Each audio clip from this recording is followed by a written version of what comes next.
नमस्कार दर्शक बंधु आपण मानंकु आमर लोकल न्यूज चैनल को हार्दिक स्वागत।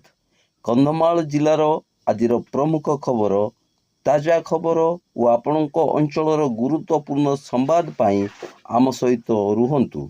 चलंतु जानिबा आजिर मुख्य खबर।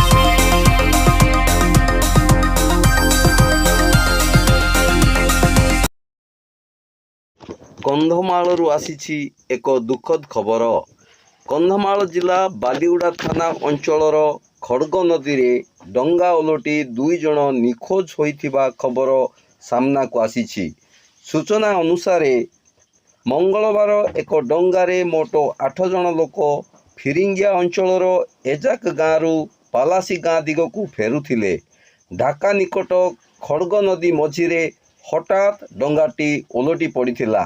डंगा ओलटिबा परे समस्त 8 जण पानी रे पड़ी जाइथिले।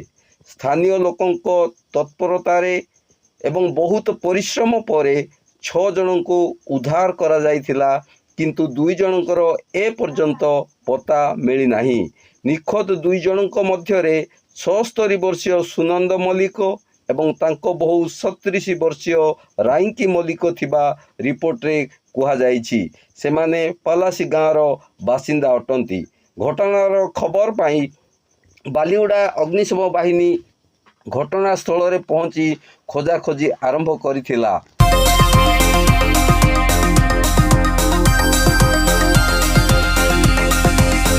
उद्धार कार्य रे रेस्क्यू बोट लाइफ जैकेट व्यवहार करा जाइथिला, किंतु नदीर पथुरिया अंचल और प्रबल जलस्रोत जोगु उद्धार कार्य रे बाधा सृष्टि होइथिबा अग्निशम अधिकारी माने कहि अछंती। 27 अगस्त संध्या पर्यंत मध्य 2 जण निखोज व्यक्ति संधान जारी रहिथिला। धन्यवाद।